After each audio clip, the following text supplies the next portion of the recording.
What's up guys, welcome to this Gamer Tech video, and welcome to this tutorial of how to swap out a motherboard. So if you're upgrading your motherboard or putting in a new one because your one is broken, then this will tell you everything you need to do. Now changing a motherboard can be a bit daunting, but it's actually not as scary as a lot of people think it is. So let's just get to it. First of all, we're going to need our computer. Now all hardware is different. It may be a small difference, it may be a big difference. So if something is slightly different with your PC as opposed to what you're seeing here, don't worry, it's just how yours is designed. Now we're going to need some tools. Quite luckily, pretty much everything on a computer uses a Phillips head screwdriver, so we're going to need one of those. Next, we're going to need some thermal compound. This is for when we take off the CPU cooler and fit it to the processor again in the new board. And unless you've got some thermal compound cleaner, we're going to be using some vodka here. Now we're not going to be drinking it, we're going to be using it to clean our processor cooler and our processor. And lastly, we've got some tissue, which we're going to use to clean up some of the parts and also use it to apply the vodka to the component surfaces to give them a clean too. To make sure we haven't got any clutter, we're going to remove everything in the area we don't need, leaving us with the screwdriver. First of all, we need to remove the side panel. Now to do this, there's going to be two screws on the back, or in your case, you may have a little slidey switch thing in the middle. Either way, we're going to either unclip it or unscrew them and remove the side panel to reveal the inside of the PC. Now this is my computer. Now we don't have to worry about everything in the case, but there are a few key areas which we need to pay attention to. This includes the main motherboard area. Now in particular, it's going to be the CPU or processor cooler, the graphics card or the PCI cards in there, and pretty much any cable that connects to the motherboard. Computers don't really get on well with static electricity, as it can cause problems. In order to fix this, all we need to do is take our screwdriver and tap it against a metal edge of the case. This will discharge you. Also, this is a great time to remove any extra little things which may be attached to the case which could cause a problem later. First things first, let's remove all of the easily accessible cables. This includes things like power for the graphics card, other cables which are attached to PCI cards in the case, such as the front panel audio. And once we've done that, we can remove all of the other cables which are for the front panel. But don't worry, they all should be labelled, and also the motherboard does have labelling on there to let you know where they go. Next up will be the case fan connectors. These are little 3-pin blocks which will be all around the motherboard. Now depending on how many fans you have in the case will dictate how many of these connections there are, so just have a little look around and take them out. Some of them may be a little bit hidden, so you may have to go a bit detective on this one. That's almost all of the cables unplugged now, but we still have two of the big ones left. One of them is the 24-pin motherboard cable, so we can unplug that one, and the other one is the CPU power cable. Now if it makes it easier unplugging this one by removing a fan or moving something out of the way, then feel free to do this. We don't have to worry about the hard drives or the optical drives either, because they're not going anywhere, but we do need to remove those cables.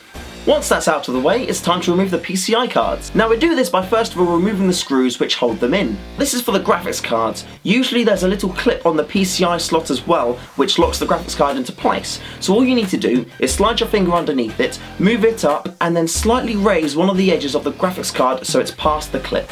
Then the graphics card should just slide straight out of the case, along with the other PCI cards. Now when storing the components while they're out of the case, it's very important to keep them in a safe place. The best place to put them is on a clean, flat surface, and pop them down if you can do with the back of the board facing up. So that means generally there's no components of the card or the backboard itself touching the surface. This is very important because we want to keep these cards as clean as possible. With the cards out nice and safely, it's now time to remove all of the motherboard screws. Now depending on the size of your motherboard and the type of motherboard you have, you may have a different number of screws in there. I, for example, on my board, have 9. Once they all are unscrewed, please do keep them in a safe place as well, because we don't want to lose any screws on this one. Once they're all out, double check everything on the board just to make sure that everything is unplugged and we don't have anything extra floating around in there. Now we are ready to remove the board. Carefully hold the bottom right hand corner with one hand and the CPU cooler with the other. Then gently raise the board out of the case and place it on the clean surface. I've put mine on a fabric mouse mat just for some extra protection. And that's it, the board is now free. But before we can put the new board in, we need to remove the CPU cooler and the processor. Now if you have a new cooler and a new processor ready for your new board, you can skip this bit if you want to, but if you are using your existing components, then pay attention. First of all, you need to locate the 4 screws which hold the cooler onto the board. Now there are loads of different ways these coolers do attach. Some of them are screws, some of them are just little twisty things. So just have a little look and see which ones you've got in your case. Once you've located them, make sure you undo them in opposite corners, as this will release the pressure evenly and reduce the risk of damage to your processor and other components. Once they're all unscrewed, firmly grab the cooler and lift it free. Now using the tissue, we want to wipe off as much of the thermal compound we can do as possible. Once most of it is removed, we want to put some of the vodka, or the thermal compound cleaner, on some of the clean tissue and then wipe away the excess, leaving it nice, shiny and sparkly.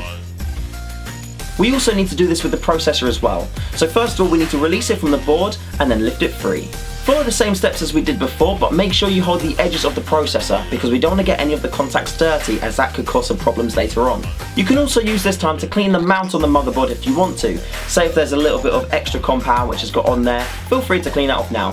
Pop the processor back into place, clamp it down, and now it's time to put some new compound on there. You need to make sure that you don't put on too much or too little, because either way this can drastically affect how efficiently the cooler will cool the processor.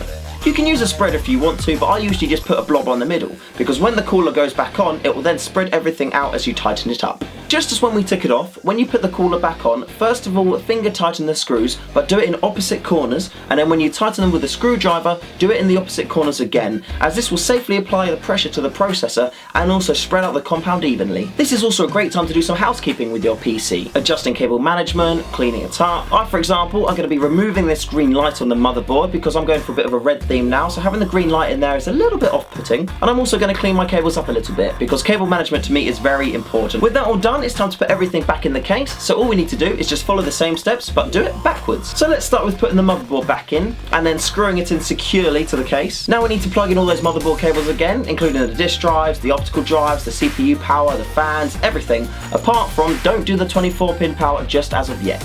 All of those little front panel cables should be labelled like this, and the connector on the motherboard just underneath or to the side or on top of it should have a little diagram saying where each one of those goes. Just follow the diagrams and pop them all in. If you do have problems with this, you can Google it and it will bring up images of where everything should go for your motherboard. Now it's time to put the PCI cards back into the case. They should just slide in there nice and easy, and then we put those screws back in to secure them. Then we must remember to plug in any cables which we did remove from them before, so including power cables and that front panel audio cable. Now it's time to plug back in the 24-pin power. The reason why I waited that little extra time to do it is because I know with my graphics card I've got those rather large power cables that connect to it. By waiting and plugging it in after I've done the power cables for the graphics card, it just makes everything a little bit easier and I can still play around with the cable management. With that all in now, everything is done, so all we need to do is pop the side of the case back on and boot it up. And that's pretty much it. See? It wasn't that scary, was it? Thanks for watching, guys. I hope this has been helpful for you. If you do have any questions, please feel free to leave a comment below and I will do my best to get back to you. With that all done, I'll see you in the next one, guys. Stay fresh.